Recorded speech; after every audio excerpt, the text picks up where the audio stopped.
오늘은 에베소서 21번째 시간으로 영적 전투를 준비하라 라는 제목으로 은혜를 나누겠습니다. 교회는 하나님의 사랑과 기쁨과 소망과 믿음과 자비와 긍휼이 가득한 곳입니다. 그러나 그것이 교회의 전부는 아닙니다. 간과하지 말아야 될 교회의 아주 중요한 특성이 있습니다. 그것은 교회의 오랜 역사를 통해서 강조되어 왔던 교회의 사명 중에 하나입니다. 그것은 바로 전투하는 교회입니다. 한번 따라합시다. 전투하는 교회. 네, 싸우는 교회라는 거예요. 싸운다는 말에 오해가 없으시기를 바랍니다. 이 말은 교회의 사명이 무엇이고 또 교회가 당면한 문제가 무엇인지를 말해줍니다. 교회의 사명은 영적인 싸움을 하는 것입니다. 세상 속에서 하나님의 영광과 나라의 확장을 위해서 영혼 구원을 위해서 전투하는 교회라는 것입니다. 세상 속에서 하나님의 영광과 나라의 확장을 위해서 또 영혼 구원을 위해서 우리는 전도하는 것이고 또한 선교하는 거고 구제하는 교회입니다. 저는 우리 교회가 전도하는 교회, 선교하는 교회, 구제하는 교회가 되었으면 좋겠습니다. 이것이 주님이 우리 교회를 맡기신 사명이라는 겁니다. 이를 위해 성도들은 영적으로 무장되어야 합니다. 영적 군사로 무장되어야 합니다. 오늘 함께 살펴볼 말씀은 전투하는 교회라는 그 맥락 속에서 그 교회의 목적을 근거로 우리가 어떻게 준비를 해야 되는가에 대해서 말씀하고 있습니다. 바울은 오늘 본문에 끝으로라고 합니다. 이 말은 이제 에베소서의 편지가 끝나고 있다는 이야기입니다. 결론에 도달했다는 것이지요. 끝으로라는 말은 이제까지 앞에서 했던 이야기들을 종합하면 마지막으로 여러분에게 이것만은 꼭 기억하십시오 라는 그런 뜻을 가지고 있습니다. 사도 바울은 마지막으로 기억해야 될 것이 바로 그리스도의 몸된 교회가 된 성도들은 하나님의 전신갑주를 입고 또 영적인 전쟁에 참여해야 된다라는 것입니다. 그러면 끝으로 그가 권면하는 내용이 무엇인지를 한 세 가지로 살펴보겠습니다. 먼저는 주 안에서 강건하라라고 합니다. 한번 따라합시다. 주 안에서 강건하라. 옆 사람에게 한번 하시죠. 주 안에서 강건하십시오. 네, 주님 안에서 강건하시기 바랍니다. 저는 가끔 황당한 이야기를 듣습니다. 신방을 하다가 듣는 이야기인데요. 예수 믿지 않는 집에 예수 믿는 며느리가 들어간 겁니다. 친정어머니가 기도 부탁을 하죠. 목사님, 우리 집 딸이 예수 안 믿는 집에 시집을 갔어요. 시집을 갔는데 얘가 믿음이라도 좋으면 좋을 텐데 믿음이 없어가지고 혹시나 저 예수 안 믿는 집에 가가지고 그 시집 사람들한테 치여가지고 그도 예수 안 믿을까봐 걱정입니다. 목사님, 우리 딸을 위해서 기도해 주세요. 그러지요. 사실 우리가 생각을 잘해보면 저는 생각 밖의 일이 벌어집니다. 왜냐하면 이 친정 부모님 입장에서는 믿음이 약하니까 저거 믿음이나 제대로 지키겠나 생각하고 걱정하죠. 그런데 시집에서는 그 예수 제대로 믿지도 않는다고 하는 그 예수 믿는 며느리 때문에 온 가족이 모여가지고 회의를 합니다. 큰일 났다. 예수 믿는 며느리 들어왔다. 이거 어쩌면 좋겠노? 걱정이라는 거지요. 여러분, 왜 믿지 않는 사람이 걱정할까요? 또 믿지 않는 사람들이 왜 예수 믿는 사람들을 못 살게 굴 것 같습니까? 자기도 예수 믿게 될까 겁이 나서 그런 거예요. 자기도 예수 믿게 될까 봐 겁이 나서 아예 지레 짐작으로 큰일 났다. 저 예수 믿는 며느리 들어와서 우리 집안 다 예수 믿게 생겼네. 어떻게 하든지 지만 믿으라 해라. 지 혼자만 나가라 해라. 이러는 거예요. 실제로 그래요. 저도 가끔씩 교인들을 주로 만나지만 예수 안 믿는 분을 만날 때가 있지요. 어떤 모임에 갔다가 예수 안 믿는 분을 만났는데 이야기하다가 목사님이세요? 놀라죠. 그러면 이분이 대뜸 하는 말이 전도하지 마이소. 전도하지 말래요. 왜냐하면 목사랑 가까이 있으면 예수 믿게 될까 봐 겁이 나는 거예요. 그래서 겁이 나면 좀 양심적이고 신사적인 사람은 전도하지 마세요. 하지만 아주 마음이 강팍한 사람들은 막 괴롭히고 또한 핍박하기도 하는 것이지요. 여러분, 우리 예수 믿는 않는 집에서 혼자 신앙생활하는 분이 여기 있다면 여러분 너무 걱정하지 마십시오. 여러분이 진짜 믿음 생활하면 여러분의 가족들 다 흔들리게 되어 있습니다. 그리고 다 예수 믿게 될 줄로 믿으시기를 바랍니다. 이 이야기는 우리에게 영적인 싸움의 현실을 보여줍니다. 우리는 예수 그리스도의 승리를 전제로 영적 싸움을 하고 있음을 잊지 말아야 합니다. 영적 싸움을 잘 하려면 무엇보다 자신이 연약하다는 사실을 인정하고 주님의 강함을 믿어야 합니다. 나는 연약하고 주님은 강하십니다. 이것을 믿는 거예요. 영적인 싸움에서 그리스도를 온전히 의지하는 것이 매우 중요합니다. 내가 승리한 것이 아니라 주님이 승리하신 것입니다. 우리는 그저 주님의 승리를 힘입을 뿐입니다. 그래서 주 안에서 강건하라라고 말하지요. 오늘 본문 10절 말씀을 보십시오. 같이 한번 읽겠습니다. 시작. 그러므로 너희가 주 안에서와 그 힘의 능력으로 강건하여지고. 내가 강건해야지 한다고 해서 여러분 강건해지는 것이 아닙니다. 내가 어떤 노력을 한다고 해서 강건해지는 것도 아닙니다. 강건하여지고라는 말은 내가 하지 않았는데 강건해졌다는 말이에요. 즉, 이 수동적이라는 거죠. 누군가 외부에 의해서 어떤 힘에 의해서 강건해졌다라는 그런 말입니다. 여러분, 누가 우리를 강건하게 만듭니까? 우리는 주 안에서 강건해질 수 있습니다. 이 말은 그리스도가 모든 능력의 근원이고 원천이라는 말입니다. 모든 능력과 권세와 주권자는 오직 예수 그리스도십니다. 우리는 그리스도 안에서 우리의 모든 부족한 능력이 체험을 받게 되는 겁니다. 그래서 우리는 이 말을 굳게 믿어야 되죠. 빌립보서 4장 13절 말씀, 유명한 말씀이지요. 내게 능력 주시는 자, 여러분 누굽니까? 예수 그리스도. 그죠? 내게 능력 주시는 자 안에서 내가 모든 것을 할 수 있느니라. 강건하여진다는 것은 과거적인 것이나 미래적인 것이 아닙니다. 지금 현재를 말하지요.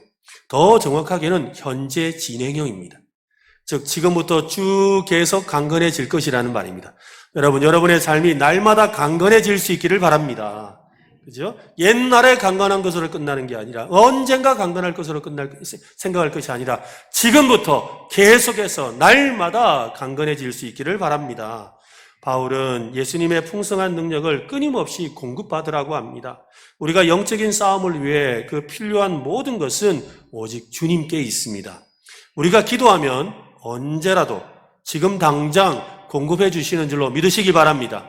우리가 지혜가 부족하거나 능력이 부족하면 후회 주시고 꾸짖지 않으시는 하나님께 구하면 우리 주님의 능력이 함께할 줄로 믿으시기를 바랍니다. 강건하여진다는 말 속에는 성장한다는 뜻이 숨어 있습니다. 여러분, 성장하지 않으면 강건해질 수가 없지요.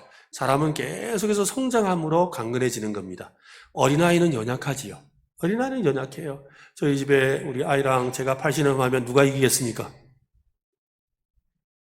제가 이깁니다. 제가 이겨요.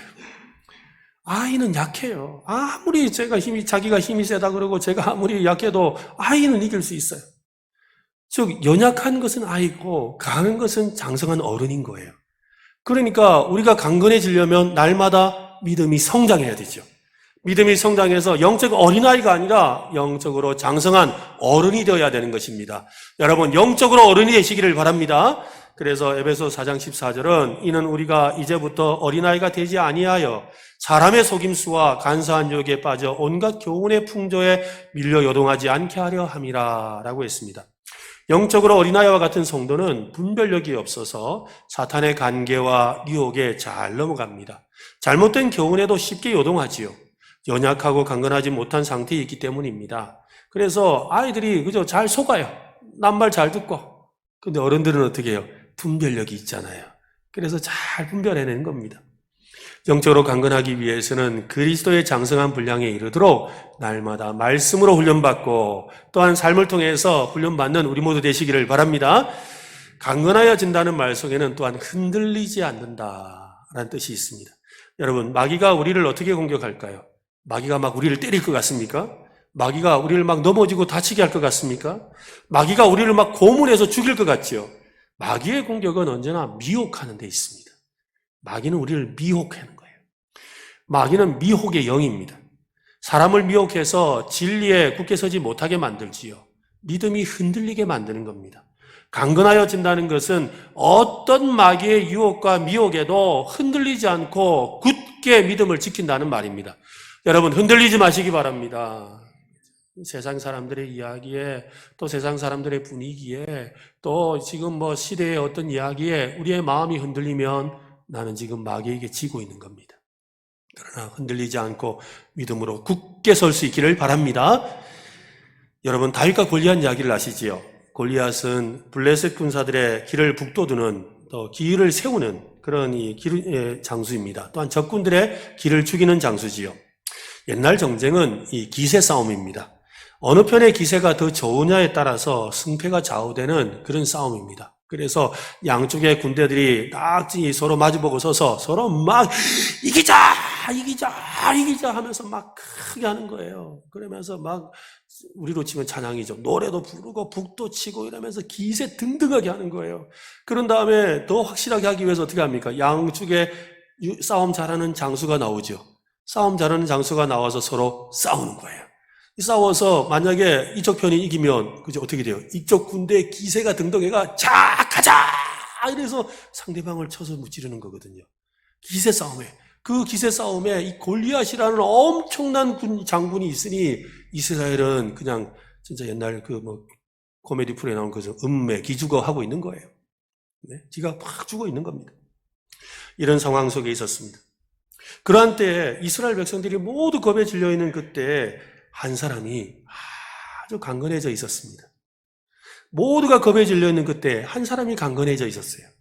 그는 다른 이스라엘 군사처럼 겁먹지 않았습니다. 오히려 더 강력한 기세로 골리앗 앞에 서서 골리앗의 혼을 빼어놓을 만한 그런 말을 외칩니다. 사무엘상 17장에 보면 오늘 여호와께서 너를 내 손에 넘기시리니 내가 너를 쳐서 내 목을 베고 블레셋 군대의 시체를 오늘 공중의 새와 땅의 들짐승에게 주어 온 땅으로 이스라엘의 하나님이 계신 줄을 알게 하겠고 또 여호와의 구원하심이 칼과 창에 있지 아니함을 이 무리에게 알게 하리라. 전쟁은 여호와께 속한 것인즉 그가 너희를 우리 손에 넘기시리라. 이미 다윗은 승리를 확신하고 있습니다. 다윗이 지금 그토록 강건해질 수 있었던 이유는 무엇입니까? 하나님이 계신다는 것과 하나님이 싸우실 것이라는 것과 하나님이 이기게 하실 것이라는 것, 아니 하나님이 이기셨음을 믿는 믿음에 있습니다. 그는 흔들리지 않는 믿음으로 강건해져 있었습니다. 오늘 우리도 흔들리지 않는 믿음으로 강건할 수 있기를 바랍니다. 우리의 믿음이 강건하면 어떤 이야기를 들어도 어떤 문제가 생겨도 흔들리지 않습니다. 주저하지 않습니다. 의심하지 않습니다. 우리가 언제 강건해져야 될까요? 오늘 보면 13절은 이렇게 말씀합니다. 그러므로 하나님의 전신갑주를 취하라. 이는 악한 날에 너희가 능히 대적하고 모든 일을 행한 후에 서기 위함이라. 악한 날이라고 하죠. 여러분, 악한 날은 언제나 어떤 날일까요? 유혹이 오는 날이고 또한 미혹되는 날입니다. 또 믿음이 흔들리는 날이죠. 우리 주님의 능력이 지극히 크시다는 것을 깨닫지 못하고 불안해하고 염려하고 걱정하고 두려워하고 있는 날을 말하는 겁니다. 세상의 세파가 너무 강력하다고 느껴지는 날이지요. 나는 원치 않았는데 뜻밖의 일로 인해서 하나님이 계신가? 하나님이 계신데 왜 나에게 이런 일이? 라는 생각이 들 만큼 힘들고 어렵다는 마음이 드는 그 순간이 바로 악한 날이에요. 이 악한 날에 너희가 능히 대적하고 모든 일을 행한 후에 서기 위해서 강건하여지라고 하는 것입니다. 여러분, 믿음을 포기하고 싶고 그만두고 싶을 그때, 이 악한 날에, 지쳐서 버티기 힘들다고 생각할 그 악한 날에, 바로 지금 이 악한 날에 우리는 강건해져야 합니다. 주 예수 그리스도의 능력으로 강건해지는 저와 여러분 되시기를 바랍니다. 우리에게는 적이 있습니다. 바울은 영적 싸움의 대상이 이미 주님의 권세 아래 굴복하고 있다고 선언하고 있습니다. 이것은 아주 중요한 대전제입니다. 우리의 싸움은 그리스도께서 이기신 싸움입니다. 교회는 그리스도 안에서 얼마든지 원수들을 능히 이길 수가 있습니다. 성도에게는요, 적이 있습니다. 모든 성도에게는 적이 있어요. 여러분, 이 적이 누굴까요? 어찌되었건 이 적이 있기 때문에 우리가 싸움을 준비하고 싸워서 이겨야 되죠. 적은 누굴까요? 여러분, 성도의 적은 성도가 아닙니다. 한번 따라 합시다. 성도의 적은 절대로 성도가 아니다. 절대 교회 안에서 여러분 적을 찾으면 안 돼요. 또 성도의 적은 세상 사람도 아닙니다. 성도의 적은 세상 사람도 아니에요. 여러분, 성도의 적은 성도도 아니고 성도의 적은 세상 사람도 아니에요. 그러니까 우리 안에서 에이, 저 사람만 없으면 교회가 잘 텐데 그런 소리 하면 안 돼요. 다 우리 아군이에요, 아군. 다 다 같은 편이에요. 그러면 우리의 적이 누굴까요? 적에 대해서 제대로 알아야 되지요. 오늘 보면 12절 말씀을 한번 보십시오. 같이 한번 읽어보겠습니다. 시작. 우리의 씨름은 혈과 육을 상대하는 것이 아니요 통치자들과 권세들과 이 어둠의 세상 주관자들과 하늘에 있는 악의 영들을 상대함이라. 바울은 먼저 우리의 영적 싸움의 대상이 아닌 것을 알려주지요. 우리의 영적 대상이 아닌 것들을 알려준 다음 실제로 우리 교회가 많은 부분들이 놓치고 있는 부분이에요. 교회에서 일어나는 여러 가지 분쟁과 다툼의 원인이 바로 여기에 있습니다. 싸워야 될 대적과 사랑해야 될 대상을 구분하지 못하는 거예요. 그동안 살펴보았던 교회 안에 있는 함께하는 지체들, 남편과 아내, 또 부모와 자녀, 또 종과 상전, 이런 관계들은 싸워야 될 대상이 아니라 사랑하고 존중해주고 그리스도를 경외함으로 피차 복종해야 될 대상이었지 않습니까? 우리의 싸움은 혈과 육을 상대하는 것이 아닙니다. 혈과 육이 뭡니까? 사람을 말하는 거잖아요. 우리의 싸움은 사람과의 싸움이 아니라는 거예요. 사람들이 우리에게 상처를 주고 아프게 하고 억울하게 하고 손해를 끼칠 수 있습니다. 그럼에도 그들은 사랑과 섬김의 대상입니다. 한번 따라합시다. 사람들은 내가 섬기고 사랑해야 될 대상입니다. 네, 사람들은 내가 사랑하고 섬겨야 될 대상이라는 거예요. 예수님은 혈과 육에 대해서 끝까지 사랑하라고 하십니다. 누가복음 6장에 보면 그러나 너희 듣는 자에게 내가 이르노니 너희 원수를 사랑하며, 아니 원수를 사랑하래요. 너희 미워하는 자를 선대하며 너희 저주하는 자를 위하여 축복하며 너희를 모욕하는 자를 위하여 기도하라. 세상 관점에서 볼 때 원수는 내 적이죠. 원수는 나의 적이에요. 여러분 그렇지 않습니까? 그런데 그리스도를 통해 새 사람 새 인류가 된 성도에게 원수는 대적이 아니라 사랑과 섬김의 대상인 거지요. 여러분, 내 말을 듣지 않고 내 원수, 당연히 세상 사람들은 적이라고 생각하죠. 나를 미워하는 사람 적이라고 생각합니다. 나를 저주하는 사람 당연히 내 적이죠. 나를 모욕하는 사람 내가 그냥 있을 수가 있습니까? 반드시 싸워서 이겨야 되죠. 그것이 세상 사람들의 이야기예요. 그러나 예수 그리스도를 믿는 사람은 오히려 그런 사람들은 나의 축복의 대상이고 기도의 대상이고 또한 선대하고 자선을 베풀어야 될 대상이라고, 그래서 원수까지도 사랑하라고 성경은 말씀하는 겁니다. 그들은 우리의 적이 아니라는 거지요. 그렇다면 여러분, 우리의 대적은 누구입니까? 오늘 말씀에는 12절에 통치자들, 권세들, 세상의 어둠 세상의 주관자들, 하늘에 있는 악한 영들이라고 합니다. 이 말은 무슨 말이냐면 현상이 아니라 현상 너머에 있는 근본적인 대적에 대해서 말하는 겁니다. 악한 정치 지도자나 사이비 교주나 어떤 광적인 독재자나 거짓 주장으로 사람을 홀리는 사상가들은 여러분 끊임없이 일어났다가 사라집니다. 맞지요? 우리나라 대통령도 여러분 아무리 잘하는 대통령도 5년 뒤면 바뀌어요. 못하는 대통령도 5년 뒤면 바뀌는 거고. 끊임없이 있다가 사라지는 거예요. 그러니까 있다가 사라지는 그 현상이 아니라 그 현상을 좌지우지하는 그 뒤에 숨겨진 진짜 숨은 대적을 발견해야 되는 거지. 진짜 숨겨진 숨은 대적. 여러분, 여러분을 힘들게 하고 어렵게 하는 그 사람도 있다가 좀 있으면 사라져요. 그런데 여러분의 믿음을 흔들어 놓고 하나님을 온전히 섬기지 못하도록 만드는 그 뒤에 숨겨진 진짜 대적을 봐야 되는 거지요. 진짜 대적은 누구입니까? 사도 바울은 바로 그것을 마귀라고 말하는 거지요. 11절 말씀을 보십시오. 같이 한번 읽읍시다. 시작. 마귀의 관계를 능히 대적하기 위하여 하나님의 전신갑주를 입으라. 마귀는 관계를 부립니다. 관계라는 단어는 상대방을 속일 의도로 교묘하게 세운 계획을 말합니다. 원수 마귀는 끊임없이 새로운 계략을 세워서 우리를 공격하고 해치려고 애를 씁니다. 특히 사탄은 우리를 유혹하고 넘어뜨리기 위해서 온갖 방법을 동원해서 계략을 꾸밉니다. 우리는 마귀의 관계에 대해서 무지해서는 안 됩니다. 마귀의 전략을 좀 알 필요가 있는 거예요. 성경을 통해서 발견하는 마귀의 이 관계, 이 계략은 크게 세 가지가 있습니다. 첫 번째는 우는 사자처럼 공격합니다. 한번 따라합시다. 우는 사자처럼 공격한다. 우는 사자라는 말이 뭐예요? 사람 잡아먹을 것처럼 그렇게 사자가 그릉그릉 하면서 있다라는 거예요. 우는 사자같이 두루다니며 삼킬 자를 찾는다고 했습니다. 사탄은 때로는 무섭게 으르렁대면서 우리 앞에 나타나지요. 무섭게 으르렁대면서 나타나는데 여러분, 사탄은 절대로 우리를 물지 못해요. 왜? 쇠사슬에 묶여 있거든요. 쇠사슬에 묶여 있거든요. 소리만 요란한 겁니다. 그렇지만 어찌되었건 무섭게 만들지요. 여러분, 제가 조금 있으면 이제 4월부터 금요 기도 시간에 요한계시록을 좀 강의를 하려고 합니다. 강해는 아니고 강의를 하려고 하는데요. 준비하면서 제가 참 깨닫는 것 중에 하나, 저도 그런 마음이 좀 있었는데, 요한계시록 하면 여러분 어떤 생각이 드세요? 어렵고 무섭다. 그죠? 그래서 어렵고 무섭다 해서 하나님의 그 송일굴과 같은 하나님의 말씀을 가까이 못하게 만들잖아요. 누가 그렇게 만드는 거예요? 마귀가. 왜? 그 속에 너무 신비하고 너무 중요한 하늘의 비밀이 숨겨져 있는데 그 비밀을 보지 못하게 하려고 무섭게 만드는 거예요. 이거 무서워. 무서워하게 만드는 거예요.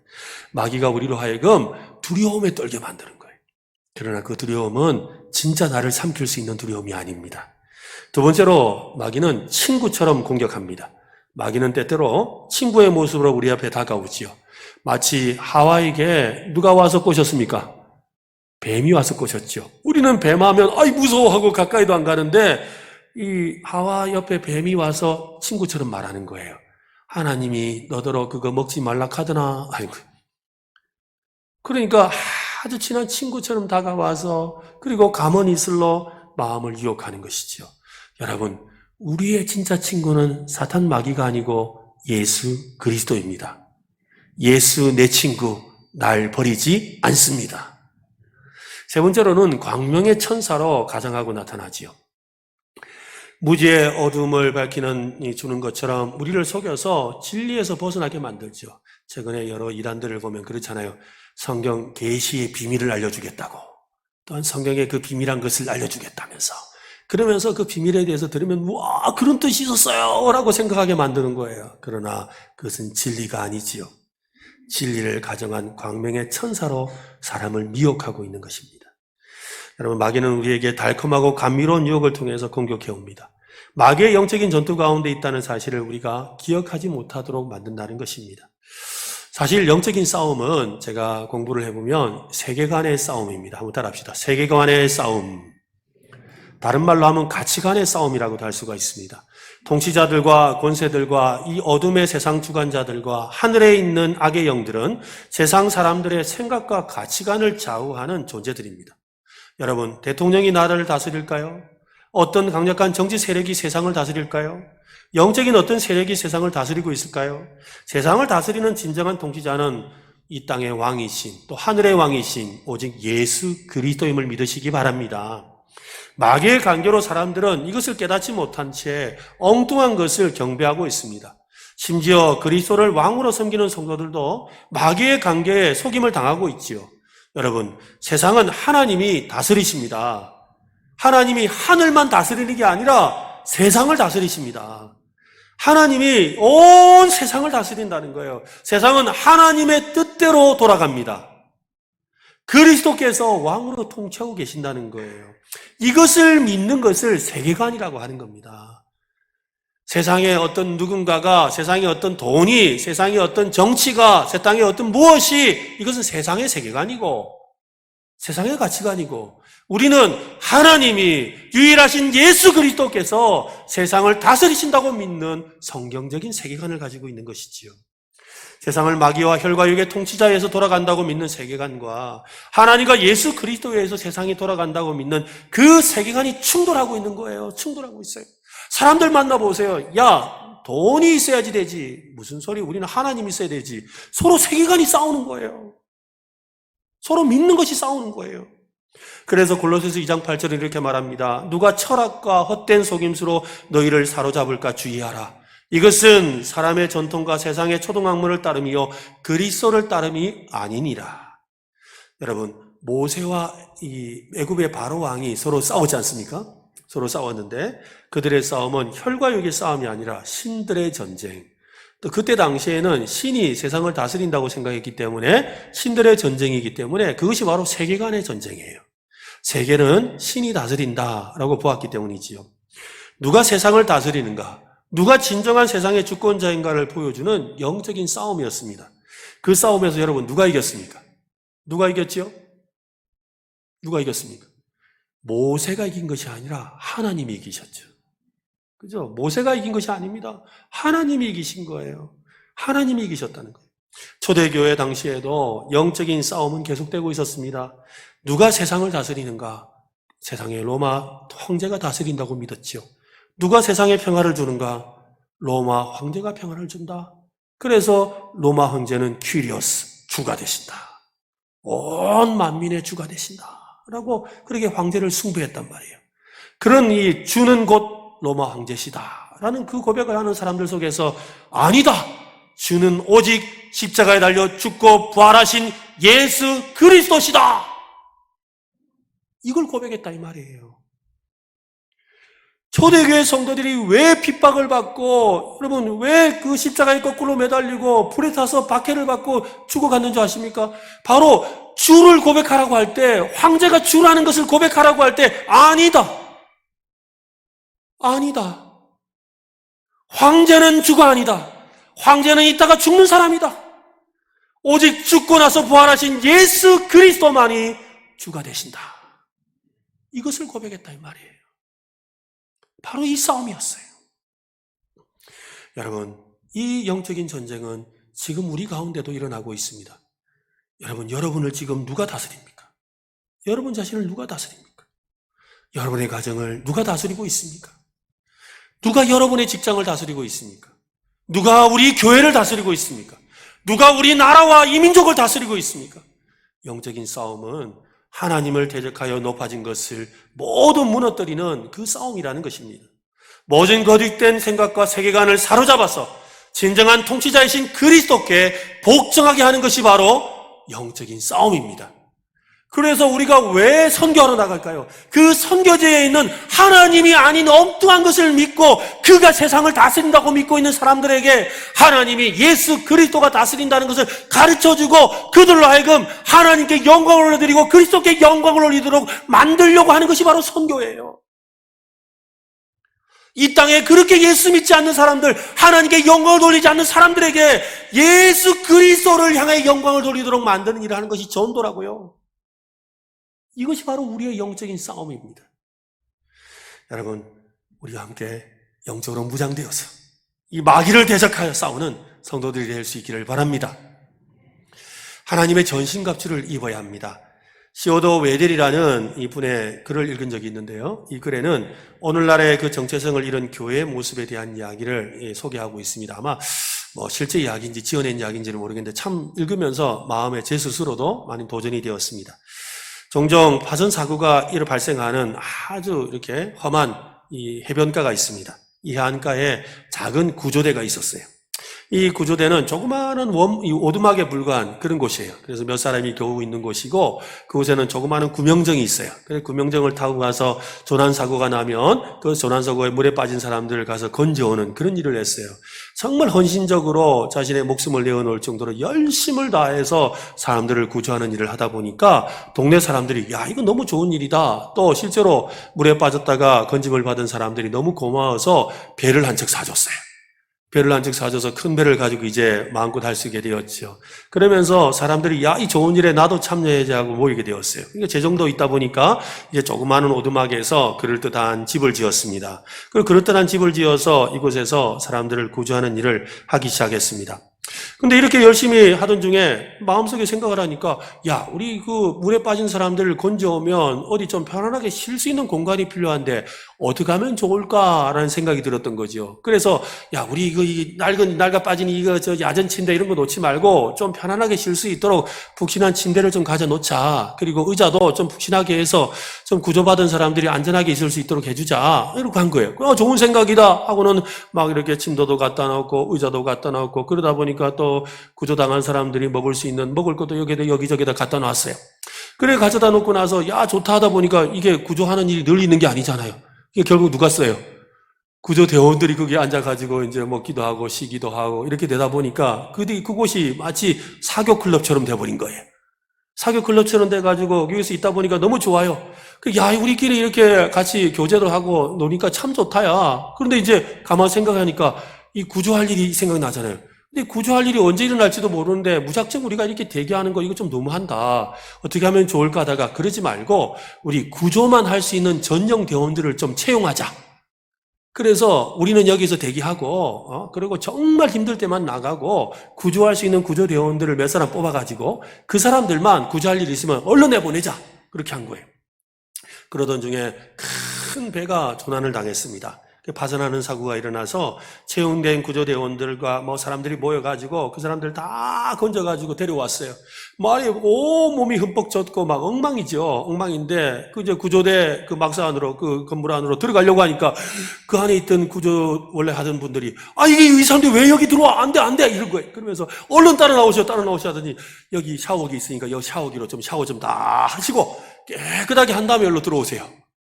안에 있는 우리 만들어 놓은 이것이 엉망이 될 수 있으니까 깨끗하게 씻은 다음에 들어오라고 하는 거예요. 그러면서 이제 들어와서 이제 쉬다가 이제 가게 되었죠.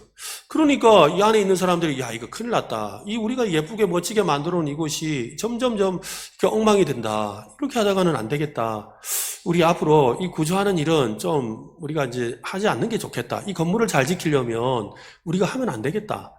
그리고 구조를 꼭 하고 싶은 사람들은 따로 하도록 하자. 이런 생각이 든 거예요. 그러면서 회의를 했죠. 회의를 해서 우리 더 이상 우리 구조하는 일을 멈춥시다. 그리고 우리 함께 이렇게 교제하고 즐겁게 지내는 일을 적극적으로 합시다. 그러니까 어떤 사람들이 무슨 소리입니까? 우리는 구조대입니다. 구조대가 구조대를 안 하면 뭐 합니까? 그러니까 시끄럽다. 너희끼리 나가서 따로 해라. 그래가지고 결국에는 구조하고 싶은 사람들이 그 좋은 그 구조대 건물을 버리고 따로 나가서 다시 오두막을 만들어서 구명정 하나 가지고 구조를 하기 시작하는 거예요. 그러니까 또 좀 지나니까 또 그 사람들이 똑같은 일이 생겨가지고 또 다른 구조대가 생겨요. 그래서 그 해변에는 구조도 하지 않는 구조대 건물이 여러 개가 있다는 거예요. 저는 이 이야기를 들으면서 참 많은 생각을 해봤습니다. 사실 교회의 현실을 말하는 거지요. 교회의 사명을 잃어버릴 때 일어나는 현실에 대해서 말합니다. 구조대가 구조해야 된다는 그 사명을 잃어버리니까 사교 클럽이 되어버렸어요. 친목을 도모하는 단체가 되어버렸어요. 나중에 전도하는 일은 뭐예요? 몇몇 사람은 하면 된다 이거예요.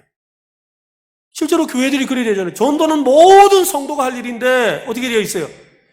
전도 몇 사람 열심히 하는 사람들 있잖아. 그 시간 많고 하는 사람들, 그 사람들만 하면 돼. 이제는 모두가 하는 일이 아니에요. 그 사람들만 하라 그래요. 그리고 우리는 여기 와서 기도하고 교제하고 말씀 듣고 하면 딱 좋아. 그러다가 나중에 그 사람들이 전도해서 데려오면 어떻게 해요? 야, 냄새난다. 그거 좀 가서 다른 데 모이라 해라. 그 사람들만 따로 모여서 어떻게 예배하도록 좀 어찌 해봐라. 그런 일들이 오늘날 교회 가운데 일어나고 있다는 것이지요. 우리끼리 먹고 살기 바쁘니까 전도할 힘 없다. 우리끼리 먹고 살기 바쁘니까 우리끼리 모여서 교제하고 나누고 우리끼리 간식 먹고 우리끼리 뭘 하고 하는데 바쁜데 선교비가 어딨노? 그렇게 바뀌어버렸다는 거예요. 여러분, 교회 사명이 무엇이라고요? 전도하고 선교하고 구제하는 것입니다. 한번 해봅시다. 전도하고 선교하고 구제하자. 이것이 교회 사명이에요. 이를 위해 모든 성도들은 그리스도의 군사로 늘 우리가 무장되어 있어야 하는 것입니다. 훈련되어야 되는 거죠. 군사로 쓰임받도록 훈련되어야 되는 겁니다. 하나님의 전신갑주를 입으라는 말은 전시 생활 방식을 갖고 살자는 말입니다. 마귀의 관계 중에 하나는 영적 긴장을 느슨하게 만들고 결국 교회의 목적과 사명을 잃어버리게 하는 것입니다. 마귀의 관계를 대적하기 위해서 하나님의 전신갑주로 무장해야 합니다. 지금 당장이라도 싸움에 뛰어들 수 있도록 우리 군대 가면 5분 대기조라고 있어요. 5분 대기조가 뭐 하는 거냐면 삑 하고 사이렌이 울리면 당장에 5분 만에 출동하는 5분 대기조라는 거예요.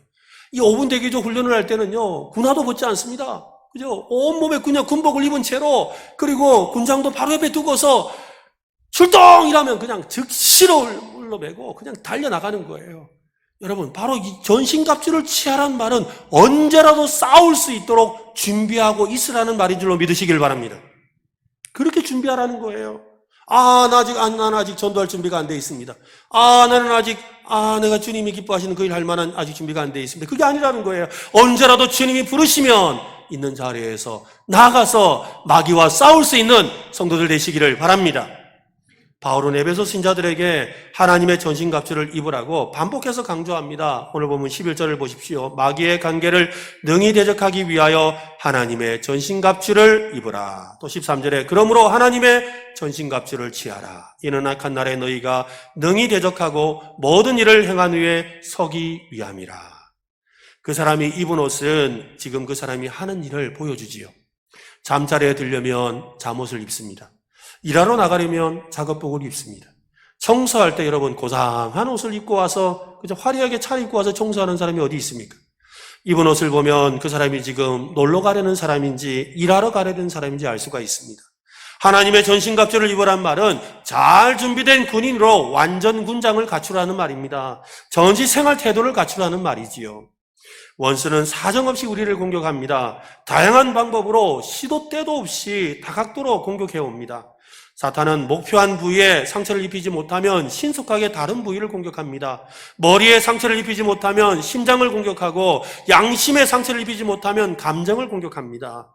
우리가 영적인 싸움에서 승리하려면 이것은 취하고 저것은 내버려두는 그런 실수를 범하면 안 됩니다. 전신갑주를 입어야 되죠. 전신갑주라는 말은 온 몸을 무장해야 된다 이 말이에요.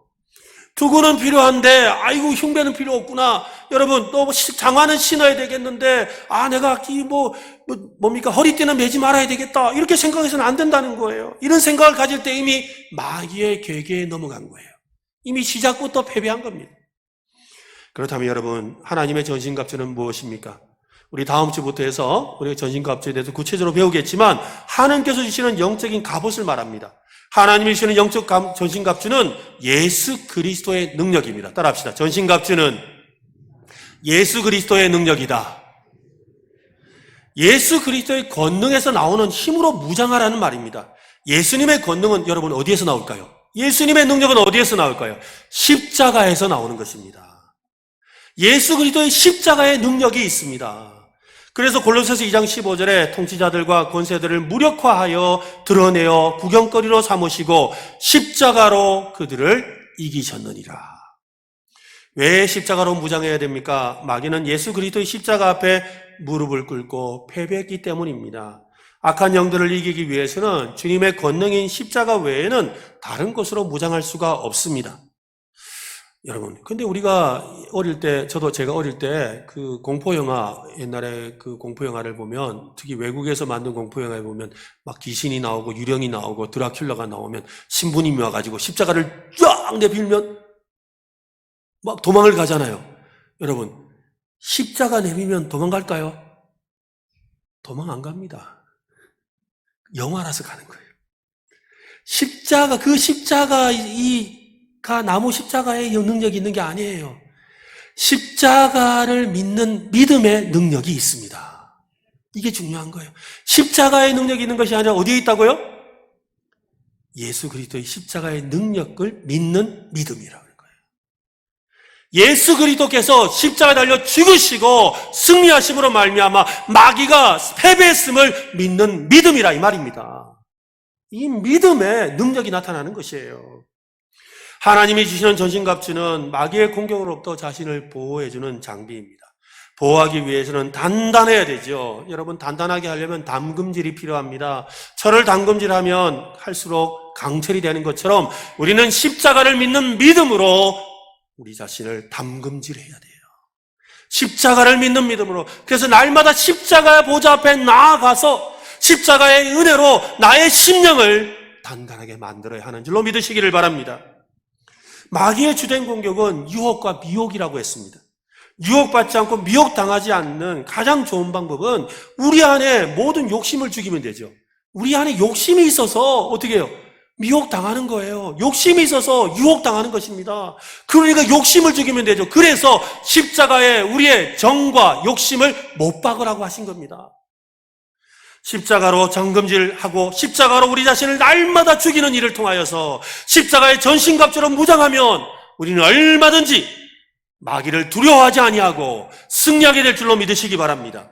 그래서 13절 말씀은 이렇게 말합니다. 다시 한번 같이 한번 읽겠습니다. 같이 시작. 그러므로 하나님의 전신갑주를 취하라. 이는 악한 날에 너희가 능히 대적하고 모든 일을 행한 후에 서기 위함이라. 하나님의 정신갑주를 취하면 악한 날에 능히 마귀를 대적하고 모든 일을 행한 후에 서게 될 것이라고 합니다. 서기 위함이란 말은 악한 마귀와 싸울 준비를 마치고 선다는 말이죠. 자, 싸웁시다! 하고 단단하게 섰다는 말이에요. 단단하게 서서 자, 이제 싸우겠습니다! 하고 섰다는 이야기죠. 십자가로 단단히 무장하고 마귀를 대적하기 위해 섰다는 말이죠. 마귀의 그 유혹과 시험은 우리가 주님 앞에 갈 때까지 멈추지 않습니다. 그러므로 우리는 날마다 십자가의 전신갑주로 무장하고 서야 되는 거죠.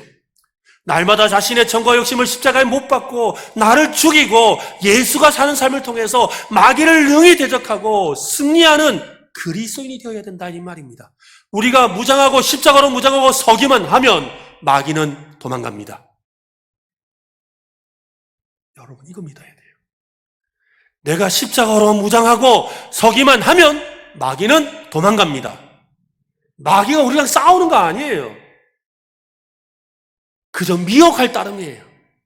유혹할 따름이에요.